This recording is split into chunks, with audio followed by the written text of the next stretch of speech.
सभी को जय सिया राम। रामचरितमानस किष्किंधा कांड दोहा संख्या 15 से आगे बढ़ते हैं। बहुत महत्वपूर्ण ये वार्तालाप है क्योंकि भगवान राम और लक्ष्मण के बीच का वार्तालाप है। जैसा बोलने वाला है वैसा सुनने वाला है। दोनों का साथ कभी छूटा ही नहीं है, चाहे वो राम लक्ष्मण के रूप में धरती पे त्रेता युग में अवतरित हुए हों, चाहे वो विष्णु शेषनाग के रूप में क्षीर सागर में निवास कर रहे हों, और चाहे वो ब्रह्म जब निर्गुण रूप में हो जाते हैं तो ब्रह्म और काल के रूप में साथ साथ रहते हैं। तो वहां काल काल भी निर्गुण है। काल की कोई अपनी अवस्था नहीं है। काल को देखा नहीं जा सकता है। जो हम लोग नापते हैं वो जो नापना है वो बहुत भौतिक है। अगर हम काल को नापने चलेंगे तो आदि और अंत उसका पाएंगे नहीं। तो जितना ब्रह्म निर्गुण है उतना ही काल निर्गुण है। तो राम और लक्ष्मण का जो साथ है वो भी ऐसा साथ है जिसको कहना चाहिए, शब्द नहीं मुझे ध्यान आ रहा, कि जो कभी नहीं छूटता है। कभी जैसे राम और सीता हैं, अलग दिखते हुए भी अलग नहीं है, सदा संग हैं। उसी तरह राम और लक्ष्मण, उन्हीं के अंश से लक्ष्मण जी का जन्म हुआ है इस लोक में, त्रेता युग में। तो वो सब कुछ जो बाल धीरे धीरे हम लोग शायद जितना इसका अध्ययन करेंगे, जब चौथी बार पढ़ेंगे तो कुछ और बारीकियां, कुछ और गूढ़ अर्थ इसके हम लोगों को समझ में आएंगे। तो वो राम और राम की वार्तालाप को लक्ष्मण के अलावा फिर और कौन समझ सकता है, क्योंकि गोस्वामी जी कहते हैं खग जाने खगही की भाषा। तो यहाँ पे खग से मतलब नहीं है, यानी जैसा जीव है वैसा ही जीव उसकी भाषा समझ पाएगा। तो निर्गुण की भाषा निर्गुण ही समझ पाएगा, भले वो सगुण रूप में यहाँ पर अवतार लेके कर रहे हैं वो वार्तालाप। तो हम लोगों से बहुत त्रुटियां होंगी, समझने में गलतियां होंगी, इसीलिए हम सब विद्यार्थी हैं। हम सब लोग अध्ययन करके इसमें विद्यार्थी की तरह से ही अग्रसर है। तो कहते हैं कि वर्षा विगत शरद ऋतु आई, लक्ष्मण देखहु परम सुहाई। रामचंद्र जी लक्ष्मण को बता रहे हैं कि वर्षा चली गई है और शरद ऋतु आ गई है। देखो तो लक्ष्मण, ये शरद ऋतु परम सुहावनी है। परम सुहावनी कह रहे हैं। और कहते हैं फूले कांस सकल मही छाई, जनु बरसा कृत प्रकट बुढ़ाई। कांस के फूल खिल गए हैं, विकसित हो गए हैं, और ऐसा लग रहा है कि वर्षा ऋतु को बुढ़ापा आ गया है। बुढ़ापा आने का मतलब क्या है? अब ये जाने वाली है, इसका अंत। तो यहाँ पर अगर हम जीव के भी बारे में सोच के बात करेंगे तो भी बहुत स्पष्ट भगवान राम कह रहे हैं लक्ष्मण जी से। पर वही है कि हम लोगों के पास हमारी बुद्धि की जितनी पात्रता हम उतना ही समझ पाएंगे। अब यहाँ पर किसको ध्यान में रखते हुए या किसके क्षेत्र में ये बात हो रही है? तो ये किष्किंधा कांड में प्रवर्षण पर्वत पर बात हो रही है, और ये क्षेत्र वानरों का क्षेत्र है जहाँ के राजा इस समय सुग्रीव है। और सुग्रीव को भगवान ने कह दिया कि तुम अंगद के साथ राज करो, लेकिन मेरे काज को भुला मत देना। तो जीव कौन है? जो वानर जीव है वो कार्य सब करो, तुम राज का सुख भोगो, और अपने भोगने के बाद इसको तुम्हें अगली पीढ़ी को सुपुर्द करना है, ये भोगते हुए ध्यान रखो। ये नहीं कि पॉल्यूशन फैला के चले गए कि हम तो मर जाएंगे, हमें हमें क्या करना, काट दो पेड़, जंगल काट दो, साफ कर दो। तो अगली पीढ़ी का भी ध्यान रखना है। तो अंगद के साथ राज भोगो, लेकिन मेरे काज को विश्राम मत देना, यानी संसार में रहो, व्यवसाय करो, व्यापार करो, जो करना है करो मेरा। लेकिन मेरा कार्य क्या है? वो मेरा कार्य क्या है कि सीता की खोज करनी है, सीता का पता लगाना है। सीता कौन है? सीता शक्ति भी है, सीता भक्ति भी है। भक्ति भी एक शक्ति का ही रूप है। तो सीता का पता लगाना है, यानी तुमको ये जो शक्ति मिल रही है ये कहाँ है, कहाँ से आ रही है। और ये जो भक्ति का विलोप हो गया है ये सब कार्य करते हुए, राजकाज सुख भोगते हुए, उसका पता लगाना है। सबसे वो भक्ति विलोप हो गई है। तो भगवान अपने लिए नहीं इसको खुजवा रहे हैं, तुम सबके भी मन से तो भक्ति खो गई है, तो इसका पता लगाना है। और मेरा कार्य क्या है कि मैं चाहता हूं कि तुमको इसका ज्ञान रहे। ये शक्ति और ये भक्ति, यही तुम्हारी जो अंतिम लक्ष्य है जीवन का, वो यही है। इसके सहारे के बिना कुछ भी जीवन में जो जिस लिए आए हो कुछ भी प्राप्त नहीं होगा। बहुत सुंदर चौपाइयां हैं, आप लोग इसको खूब मंथन करिए, विचार करिए, चिंतन करिए। तो कहते हैं कि अब इसी राजकाज भोगने में हम लोगों को भी तो बुढ़ापा आ जाता है, ये कांस के फूल खिल जाते हैं। तो देखो इनको, जागो। और हम लोग क्या करते हैं, इसको छुपा लेते हैं। तो छुपा लेने से क्या बुढ़ापा चला गया? देखते रहोगे तब ना स्मृति रहेगी। हम भुलाने की बहुत सुंदर बात कर रहे हैं। और चलो, वैसे तो भक्ति के लिए कोई आयु नहीं है। आरंभ में बालकांड में हम लोगों ने भक्त ध्रुव और भक्त प्रहलाद के बारे में थोड़ा थोड़ा पढ़ लिया, लेकिन चलो वहां नहीं चेते, वहां नहीं चेते। सारे आश्रम पार कर लिए, तो ये वृद्धा जब वृद्धावस्था में आए और सन्यास आश्रम आ गया, और अभी तुम कौन से भोग आश्रम का आनंद लेना चाह रहे हो? तो अब तो चेत जाओ भाई, कांसे के फूल जब खिल गए हैं, वो बता रहे हैं। वर्षा अभिगत शरद ऋतु आई, और शरद ऋतु है ये। देखिए, जब भगवान वनवास को निकले थे तो गोस्वामी जी ने ग्रीष्म ऋतु कहा है, और ग्रीष्म ऋतु सबसे तपाने वाली है। यानी जो ब्रह्मचर्य के बाद की जो अवस्था है, जहां आप जिम्मेदारियों का पीड़ा उठाते हैं, चाहे घर परिवार हो, चाहे समाज हो, चाहे संसार हो, चाहे देश हो, चाहे पूरी पृथ्वी हो, और चाहे पूरा ब्रह्मांड हो, तपाने वाली वही अवस्था है ग्रीष्म ऋतु। और मनुष्य अपने भ्रम के कारण बुढ़ापे को सबसे तपने वाली ऋतु समझता है। सब तपना मतलब क्या? कष्टकारी। लेकिन भगवान उसे कह रहे हैं शरद ऋतु। शरद ऋतु आ गई है। अब चंद्रमा, अब बहुत सुंदर है। आप लोग इसको प्लीज, मेरा ये रिक्वेस्ट है आप लोगों से कि इसको बहुत ध्यान से पढ़िएगा। वर्षा विगत शरद ऋतु आई, लक्ष्मण देखो परम सुहाई। लक्ष्मण देखो, ये कितनी परम सुहा। अरे अब तो कोई आपके पास काम ही नहीं है ऐसा कि आप नौकरी पे नहीं जाओगे तो घर नहीं चलेगा, बच्चे का एडमिशन नहीं होगा। पर आप बच्चे का एडमिशन करा, पढ़ा लिखा चुके, पोता पोती के एडमिशन के लिए चिंता में पड़े हुए हैं। भाई वो कर लेंगे ना, जैसे आपने कर लिया अपने जीवन के संघर्षों का सामना, वो भी कर लेंगे। तो इतनी सुहावनी रुत है ये। अब इस समय तो संसार को भूल जाओ और थोड़ी देर जो अर्थ है, जो वास्तविकता है, उसको जानने में लगा दो। फूले का से सकल मही छाई। और मही बार बार कह रहे हैं गोस्वामी जी की, ये बुद्धि ही जो है धरती है। तो इस बुद्धि रूपी जो आवरण है, यहाँ से पूरी धरती पे छा गया है ये सफेदी, एक आधा नहीं। पहले यहां से जनक जी के जब कान के पास सफेद बाल निकले, तो जनक जी ने सॉरी, दशरथ जी के पास जब हाथ में दर्पण ले करके वो मुकुट सीधा कर रहे थे, तो कान के पास उन्होंने श्वेत केश देखे। तो जैसे उन श्वेत केश ने उनके कानों के यहीं पहले होते हैं, तो वो कान में कहने आते हैं कि सुहावनी शरद ऋतु आ रही है। अब मुकुट तुम न संभालो, अब मुकुट को किसी और को सौंपो, वो संभाले। वो तो यहां से बता दिया। और अब क्या हो गया, किष्किंधा कांड में आते आते फूले कास सकल मही छाई। अब तो पूरी धरती पे छा गए हैं। फिर भी देखो सुग्रीव जी को भोग से छूट नहीं पा रहे हैं। यहाँ पे सुग्रीव की क्या आयु है उस पर मत जाइएगा। जन वर्षा कृत प्रगट बुढ़ाई, उदित अगस्त्य पंथ जल सोखा, जिमि लोभहि सोखहि संतोषा। अगस्त्य नक्षत्र के उदय हो जाने से रास्तों का जल सूखने लगा।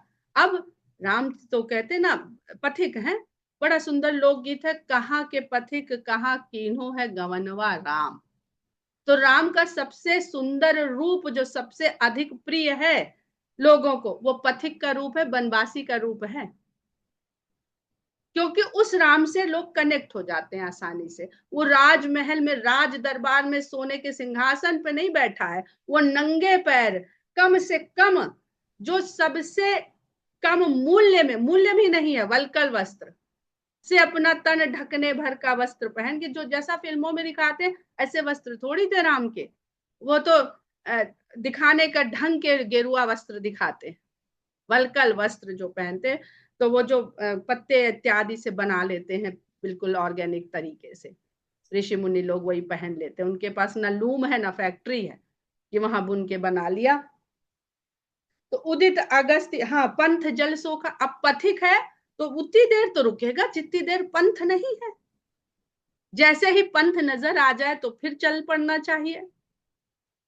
और जो अभी हमने लोकगीत बताया वहां यही है कि एक बार अपने से पूछो तो कि कहाँ के पथिक, कहाँ तो पथिक हो तो कहीं से आए हो, यात्रा है ये जीवन, ये बात तो साहित्य में और दर्शन में सब लोग कह देते हैं, लेकिन अपने आप से पूछते हैं कि हम कहाँ के पथिक हैं, कहाँ से आए हैं और कहाँ जाना है, तो अपने से भी पूछते रहना चाहिए।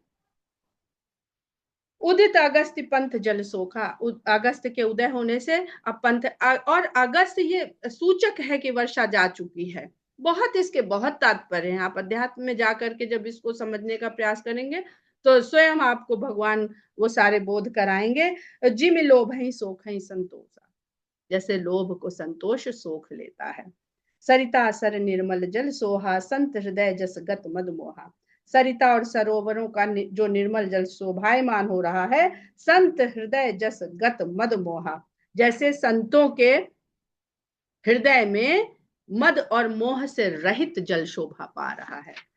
संत हृदय जस गत मद मोहा, गत गया हुआ, मद मोहा यानी कीचड़, कीचड़ वाली चीजें सूख गई, खत्म हो गई।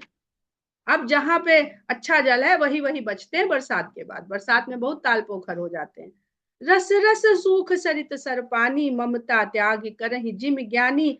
जानी शरद ऋतु खंजन आए, पाई समय जिम सुकृत सुहाए। पंक नरेनु सोह असि धरनी, धरती ऐसी शोभायमान है कि न कहीं कीचड़ है न कहीं धूल। नीत निपुण नृप कै जस करनी, जल संकोच बिकल भई मीना। अबुध कुटुंबी जिमि धनहीना। कामदेव के झंडे का, ध्वज का प्रतीक चिन्ह क्या है? झष केतु, बारिचर केतु, और आंखों की भी तुलना मछली से की जाती है, यानी दृष्टि और लक्ष्य। ध्वज क्या है? विजय पताका, जहां विजय होती है वहां झंडा गाड़ दिया जाता है, और उसमें मछली, तो दृष्टि कहाँ है, लक्ष्य क्या है? तो ऐसी मछलियां व्याकुल हो रही हैं। जल संकोच बिकल भई मीना, अबुध कुटुंबी जिमि धनहीना। बिनु घन निर्मल सोह आकाशा, अभी जिन बादलों से ऐसी सुंदर वर्षा हो रही थी कि भगवान की वाणी से ऐसी ऐसी नीतियां बूंदों के रूप में बरस रही थी, तो क्या हुआ, वहां से उठे, सत्संग से उठे, सब बादल छट गए। लेकिन बादल छटने से सबका ज्ञान नहीं चला जाता है, कुछ लोग होते हैं जो उसको अपने भीतर कुछ समेट के ले आते हैं। बिनु घन निर्मल सोह आकाशा, आकाश शोभायमान हो रहा है, बादल चले गए हैं, यानी अब आकाश ही आकाश दिख रहा है। हरिजन इव परिहरि सब आशा, जैसे भक्त लोग होते हैं और सब की आशाएं छोड़ देते हैं, किसी से कोई आशा नहीं करते हैं। कहूं कहूं वृष्टि सारदी थोड़ी, कहूं एक पाव भगत जिम मोरी। वही कि कहीं कहीं अभी शरद ऋतु की वर्षा हो रही, थोड़ा थोड़ा किसी कान में बज रहा है जो सुन के आया है, थोड़ा थोड़ा मन गुन रहा है जो सुन के आया है। जैसे मेरे जैसे बहुत सारे लोगों में बस कोई कोई मेरी भक्ति को प्राप्त कर पाता है। जब हम लोग भोपाल में थे वहां सुमित्रा महाजन जी आई थी, उन्होंने यही कहा था कि जितनी कथा इस समय कलयुग में हो रही है उससे, और कथा का प्रभाव जो कहा गया है, अगर वो सत्य है तो इस समय तो कोई दुराचारी होना ही नहीं चाहिए। कथा के प्रभाव से सब सदाचारी हो जाने चाहिए। मगर बहुत ही लज्जा की बात है, यही लखनऊ में जब एक हम लोग कथा सुनने गए और उन कथावाचक महोदय ने अपने मुंह से ये कह दिया कि कथा वाचक का काम है कथा करना, आपका काम है सुनना, इसको कोई धारण नहीं कर सकता है भगवान के सिवाय। क्योंकि ये सुनने के लिए है, ये अपनाने के लिए आपके पास हैसियत ही नहीं है। उस दिन से उस कथावाचक की कथा में जाना हमने छोड़ दिया। अनीता भी साथ थी, अगर उन्हें याद हो तो कथा खाली सुन के हम चले आए तो वह भगवान यहाँ लिख दिए। चले सुमित्रा महाजन जी का यही कहना था कि जो कथा सुनाने वाला है उसका भाव भी उस कथा के साथ साथ आप तक पहुंच रहा है। तो अगर उसका भाव यह है कि खाली सुनना है, इसमें कुछ ग्रहण नहीं करना है, आखिर भगवान ने भी अर्जुन को गीता का उपदेश दिया तो क्या किया, कहा ही तो अर्जुन ना ग्रहण करते। तारा से भगवान ने कहा, तारा ना ग्रहण करती, कथा ही तो है, कथा है क्या, कुछ भी कहना। तो फिर तो कोई मतलब ही नहीं रहा, ना उस कथा का ना भगवान की लीला, व्यर्थ हो गई। कहूं कहूं भ्रष्ट। इसीलिए जब भगवान राम के बाद भगवान कृष्ण बन के आए तो उन्होंने उठाया नहीं धनुष, शस्त्र नहीं उठाया। उन्होंने कहा आपकी वाणी, बस वो आशा जी कहती ना, वाणी ही उनका अस्त्र शस्त्र रहा। तो उन्होंने कहा एक बार करके दिखा दिया, अब ये बार बार कहेंगे करके दिखाओ ना, हम याद दिला देंगे। भाई देखो, जैसे जैसे हमने किया था, युद्ध लड़ा था, और युद्ध में जीत हार तब दिखते थे कि अभी हम जीत रहे हैं, अभी आगे वाला सामने वाला जीत रहा है, तो ये तो युद्ध चलेगा। तो इसी तरह तुम्हारे भी जीवन में रहेगा, हमने बता दिया, करके दिखा दिया, और एक बार टेक्स्ट बुक भी दे दी। अब भैया पढ़ते जाओ कलयुग में और करते जाओ।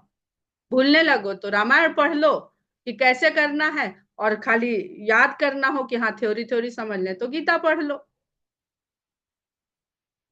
कहूँ कहूँ भ्रष्ट सारदी थोरी को एक पाव भगत जिम मोरी, चले हर सीता जी नगर नृप तापस बनिक भिखारी, जिम हरि भगत पाई श्रम तजहि आश्रम विचार।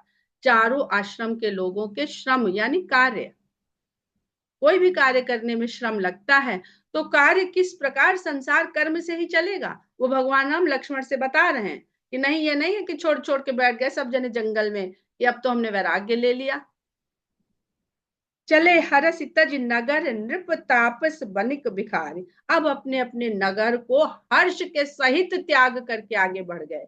तो ये आप इसको पुनर्जन्म से भी देख लीजिए और इस जन्म के कार्य से भी देख लीजिए कि किसी भी स्थान से इस तरह नहीं आपको चिपक जाना है कि बस यही हमारी सीमा है, और ये जन्म भी आपने ये कर लिया, आप चलो अगला। आश्रम की भी बात यहाँ पर लागू होती है, और पुनर्जन्म से भी सिद्धांत को समझा जा सकता है कि जब छोड़िए नगर को अपने, त्यागिए तो हर्ष से त्यागिए। चले हरसित नगर, और कौन कौन, नृप तापस बनिक भिखारी, राजा राज्य को बढ़ाने के लिए 4 महीने कोई युद्ध नहीं होते, क्योंकि कैसे जाएंगे कैसे चलेंगे। तपस्वी साधक लोग बनिए, जो व्यापारी हैं और भिखारी, उनको भी देशाटन करना है, एक जगह से दूसरी। भिक्षा सदा एक जगह नहीं मांगी जाती, भिक्षा एक जगह मांगी जा रही तो वह व्यवसाय है। और यहाँ भूतनाथ मार्केट में देख लीजिए कि बहुत व्यवसायी मिल जाएंगे आपको, रोज शक्ल वो आपकी पहचानते, आप उनकी पहचानते हैं, जैसे आप अपने दुकानदार की शक्ल पहचानते। किसी चौराहे पर खड़े हो जाइए, वही लोग रोज कर, तो ये तो व्यापार है, एक ही जगह आप खड़े होकर कर रहे हैं, व्यवसाय है। यहाँ तो उस जमाने में तो व्यापार भी नहीं होता था एक जगह टिक के, आज भी नहीं होता है, आज वो ऑनलाइन चल रहा है। एक जगह टिक जाएंगे तो व्यापार खत्म। जैसे भगवान के भक्त लोग पाई श्रम, श्री हक भगवान की भक्ति पा करके, जिम हरि भगति पाई श्रम तजहि आश्रमी चार, चारों आश्रम के जो जीव हैं वो हर तरह के श्रम को त्याग देते हैं। सुखी मीन जे नीर अगाधा, जिम हरि शरण नय को बाधा। तो अब 2 तरह की, वहां उस मछली की बात करी जो व्याकुल है, और ये मछली जो ऐसे नीर में रहती है जो अगाध है। तो समुद्र ही कभी नहीं सूखेगा। अगर हम भगवान की भक्ति रूपी समुद्र में निवास कर लिया हमारे मन ने या हमारी दृष्टि ने, तो हमें कभी व्याकुलता नहीं होगी। सुखी में, क्योंकि हम जानते हैं कि आना और जाना है। सुखी मीन जे नीर अगाधा, जो अगाध जल में रहने वाली मछलियां हैं वो परम सुखी हैं। जिम हरि शरण न एको बाधा, जैसे भगवान की शरण में जाने से फिर कौन सी बाधा रह जाती है। फूले कमल सोह सर कैसा, निर्गुण ब्रह्म सगुण भय जैसा। अब वर्षा ऋतु चली गई, जो जल सरोवरों पोखरों में विराजमान है उसमें कमल के फूल खिलाते हैं शरद ऋतु में, और सरोवर को और सुंदर बना रहे हैं। निर्गुण ब्रह्म सगुण भय जैसा, ऐसा लग रहा है कि जो निर्गुण ब्रह्म था वो सगुण रूप में आकर के प्रकट हो गया है। तो निर्गुण ब्रह्म का बखान नहीं हो सकता है, पर सगुण ब्रह्म के बखान तो हो ही सकता है। केवल और केवल सुंदर बखान होता है, केवल सौंदर्य है ब्रह्म में। गुंजत जो जब प्रकट होता है, गुंजत मधुकर मुखर अनूपा, सुंदर खगरव नाना रूपा। कमल खिल गए हैं तो उनके ऊपर बहुत सारे भंवरे आकर के अनुपम गुंजार कर रहे हैं, पक्षी सुंदर सुंदर कलरव कर रहे हैं, नाना प्रकार के पक्षी, नाना रूपा, अनेक प्रकार के पक्षी हैं। चक्रबाक मन दुख निसिपेखी, जिम दुर्जन पर संपत्ति देखी। चकवा पक्षी जो है वो रात को देख करके दुखी है। अब चकवा पक्षी का, चकवा और चकवी का मिलन सूर्योदय के समय होता है, तो वो दुखी हो जाता है रात्रि को देख करके, क्योंकि बिछड़ जाते हैं दोनों। यह भी जीवात्मा से आप इसको जब जोड़ के समझ लेंगे तो सब समझ में आ जाएगा। जैसे दुर्जन लोग होते हैं, जो बुरे लोग होते हैं, वो दूसरों की संपत्ति देख के दुखी होते हैं। उन्हें ये दुख नहीं होता है कि हमारे पास नहीं है, उसे दुख होता है कि उसके पास क्यों। जिम दुर्जन पर संपत्ति देखी, चातक रटत तृषा अति ओही, जिम सुख लहाई न शंकर द्रोही। और चातक, बहुत सारे पक्षी आ गए, तो सब तरह के पक्षी हैं, तो सब जीव आ गए हैं। प्राण पखेरु कहते हैं ना हमारे यहाँ, जीव भी एक पक्षी है। तो जो सब तरह के पक्षी हैं, तो कोई जीवन का सिद्धांत, कोई निश्चित सिद्धांत सबके ऊपर लागू नहीं होता। वही परिस्थिति, वही व्यक्ति, वही बात, सब लोग अलग अलग तरह से उसमें प्रतिक्रिया करते हैं, अलग अलग तरह से उसको महसूसते हैं। तो चातक रटत तृषा अतियोही, चातक पक्षी प्यास से रट लगाए हुए है, इस प्रकार चीखे पड़ा है, जिम सुख लहाई न शंकर द्रोही। जैसे शंकर से द्रोह करने वाला कभी सुख को नहीं प्राप्त करता। तो शंकर से द्रोह मतलब क्या है? शंकर वैरागी है, वैराग्य में सुख है, भोग में सुख नहीं है। सुग्रीव है भोग में लिप्त हो गए, और शंकर सब कुछ होते हुए भी सब कुछ छोड़ चुके हैं। शरदा तपनी शशि अपहरई, संत दरस जिमि पातक टरई। जब शरद ऋतु आती है तो ताप बहुत बढ़ता है। बचपन से मम्मी से सुनते आए थे कि कुआर की धूप सबसे तेज होती है। आज भी गांव में लोग कहते हैं। वो किस लिए होती है? जो अगर मतलब वो तेज होती है तो प्रकृति में उसका परिणाम क्या होता है कि धान पकता है। हमको पकाने के लिए उष्मा चाहिए, और धान जितना पानी सोखता है अपने बढ़ने में, पड़ने में, तो उसको ताप भी फिर उतना चाहिए पकने में। जितना ज्यादा पानी डालेंगे उतना ही ज्यादा तो आपको गैस तेज करनी पड़ेगी, आंच तेज करनी पड़ेगी। पर वो ताप किसी के लिए अच्छा है, पर जीव तो अकुला जाते हैं। तो सरदा तप, शरद ऋतु के ताप को रात का चंद्रमा अपहरण कर लेता है। अगर तेज सबसे ज्यादा धूप है तो चंद्रमा भी सबसे तेज शरद ऋतु में ही है, इसीलिए शरद पूर्णिमा कहा जाता है। क्योंकि शरद ऋतु का आगमन, ना बादल है, न धूल है, न मिट्टी है, न पॉल्यूशन है। अब जाने दीजिए, अब जब हम लोगों ने जो कर दिया है वो दूसरी माया है, हम लोगों ने फैला दी है। लेकिन शरद ऋतु का चंद्रमा सबसे तेज अवस्था में, बड़ी अवस्था में इसीलिए दिखता है। एक तो उसकी भौगोलिक स्थिति ऐसी हो जाती, खगोलीय स्थिति ऐसी हो जाती है, भौगोलिक नहीं, खगोलीय स्थिति ऐसी हो जाती है। और आज पहाड़ों में तारे दिखते हैं, लखनऊ में थोड़े बहुत दिखते हैं, दिल्ली में नहीं दिखते हैं। तो ये सब बात आप लोग समझ सकते हैं। संत दरस जिमि पातक टरई, जैसे संत का दर्शन कर लेने से पाप टल जाते हैं। देख इंदु चकोर समुदायी, चित वही जिम हरिजन हरि पाई। चंद्रमा को देख के चकोरों का जो समूह है, समुदाय है, वो इस प्रकार देखता है जैसे भक्तों ने भगवान को पा लिया हो। मसक दंस बीते हिम त्रासा, जिम द्विज द्रोह किए कुल नासा। जो ढेर सारे कीड़े मकोड़े हो गए थे, मच्छर हो गए थे, और जो डंक मारने वाले, दंश दंश मारने वाले बहुत जीव हो गए, तरह तरह के दंश मारने वाले पतंगे, कीट पतंगे हो जाते हैं बरसात में, वो हिम की त्रास से, जाड़े की जो त्रास है उससे सब नष्ट होने लगे हैं। इस प्रकार एकदम क्या करते हैं आप उसको मारने के लिए? कुछ करते हैं? एकदम साफ, कहीं नहीं मिलेंगे, दिखेंगे नहीं। जैसे द्विज का द्रोह करने से कुल का नाश हो जाता है। अब द्विज की परिभाषा नहीं बताएंगे, आप लोग सब लोग को बहुत बार बता चुके हैं, तो कृपया करके सरनेम पे मत जाइएगा, जो लोग सरनेम लिख के अपने को ब्राह्मण समझते रहते हैं। भूमि जीव संकुल रहे गए शरद ऋतु पाई, सदगुरु मिले जाहि जिम संशय भ्रम समुदायी। भूमि जीव संकुल रहे, धरती पे जो भर गए थे जीव, एक से एक जीव, दरवाजा खोल दो तो घर के अंदर आ गए। बाहर जाइए दुर्गा पूजा और दशहरे पे तो देखिए लाइट के ऊपर कैसे हजारों हजारों लाखों जीव दिख रहे होते हैं। उस समय जो भर गए थे, वो शरद ऋतु के आने से सदगुरु मिले जाहि जिम संशय भ्रम समुदाय। जैसे अगर सदगुरु मिल जाए, ये जो बुद्धि में तमाम कीट पतंगे लहराने लगते हैं, बुद्धि दीप शिखा, क्या कितनी सुंदर बात है स्मिता जी ने कही थी। तो उसमें जो सवालों के, शंकाओं के रूप में कीड़े मकोड़े आ जाते हैं, वो जो शरद ऋतु का चंद्रमा है, उस वो ज्ञान का प्रकाश है, पर शीतल प्रकाश है, तपाने वाला नहीं। तो वहां ताप से वो कीड़े भी नष्ट हो रहे हैं, और यहाँ चंद्रमा के शीतलता से सब कुछ आपको नहीं तपा रहा है। आपको शीतलता, अभी दिन में गर्मी मिले और रात में शीतलता मिल जाए तो आदमी अगले दिन के लिए फिर तैयार हो जाता है। उसे तपाए रहो तपाए रहो तपाए रहो तो सोना थोड़ी है, जो और निखरेगा, नष्ट हो जाएगा, खत्म हो जाएगा। वर्षागत निर्मल ऋतु आई, सुधि न तात सीता कह पाई। वर्षा ऋतु चली गई, हे तात सीता की कोई खबर नहीं मिली अभी तक। एक बार कैसे ही सुध जानो, काल हूँ जीत निमिष महु आनो। एक बार बस पता भर चल जाए, फिर मैं तो काल को जीत कर भी निमिष मात्र में उसे ले आऊंगा।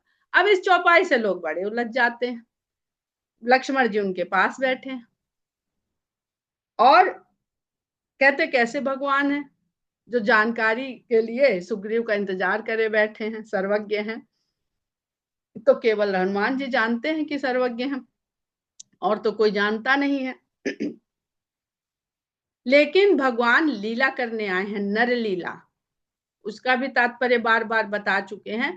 अब अगर किसी को कोई भूमिका दी जाती है, कोई रोल दिया जाता है, तो उसकी सफलता किसमें? हम लोग पिक्चर कोई देख के आते हैं, क्यों नकार देते हैं? अरे उसने वो इतनी खराब एक्टिंग करी, लगी नहीं रहा था कि वो कोई डाकू है, या लगी नहीं रहा था कि वो साधु है, लगी नहीं रहा था वो तो गांव की लड़की है, वो तो बिल्कुल ऐसे लग रही थी। तो ये तो फिर असफलता हो गई। तो जो लीला भगवान कर रहे हैं, और गोस्वामी जी ने पहले लिखा है ना, जब वो भगवान रो रहे थे कि वो बस वैसे वैसे करते दिखते हैं, होते नहीं है वो। हो करते दिखते हैं तो देखने वालों को दिख रहे हैं। अब यहाँ वो सब कह देंगे गोस्वामी जी।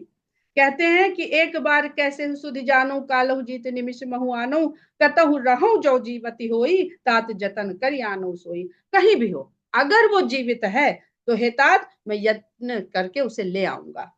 यानी हमसे जो भक्ति बिछुड़ गई है, भगवान वो प्रयास करेंगे कि उसको ढूंढ के हमारे लिए ले आएंगे।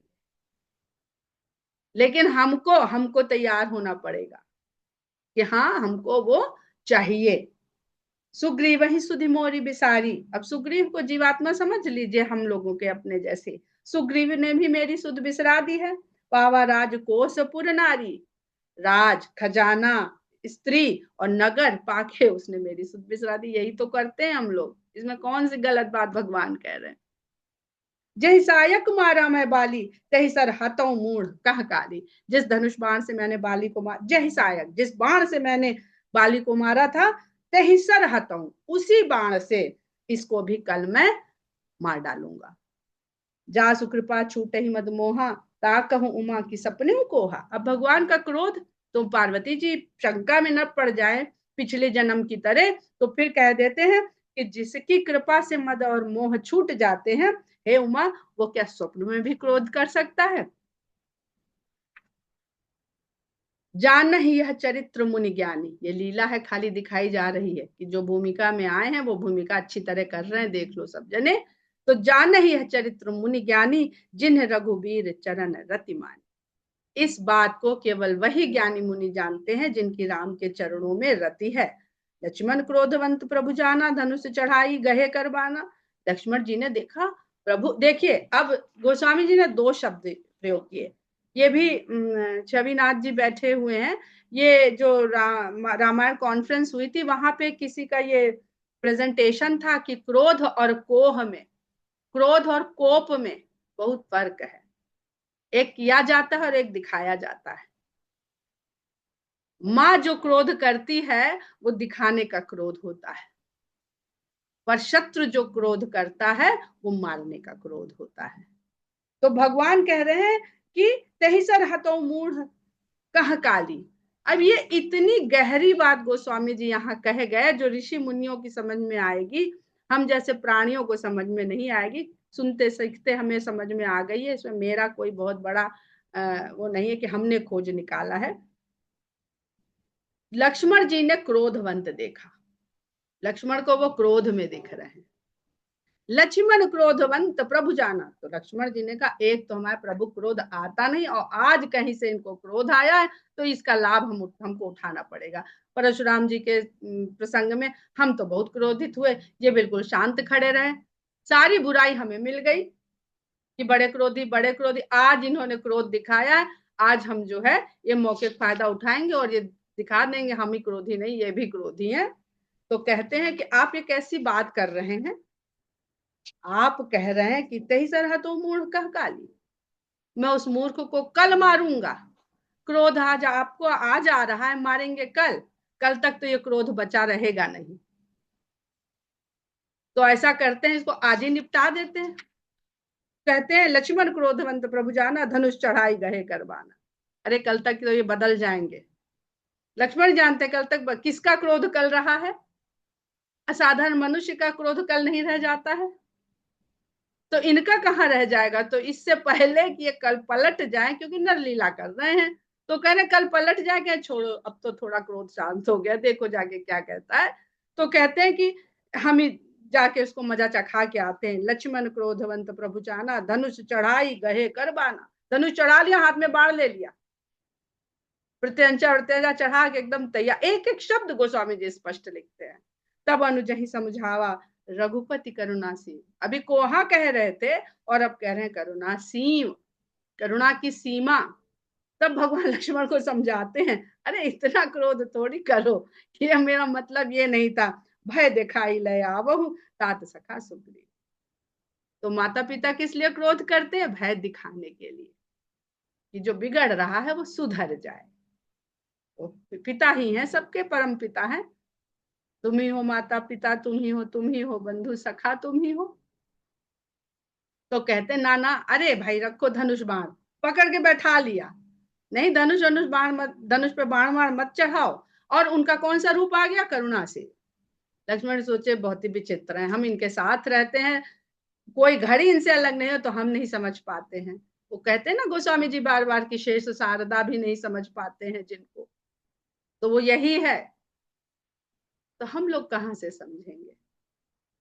तो कहते हैं ना, मारना मारना नहीं है भाई, उसे भय दिखा के बस आवहु तात सखा सुग्रीव, मेरे मित्र सुग्रीव को ले आओ। यहीं पे हम लोग विराम करते हैं आज। जय सिया राम।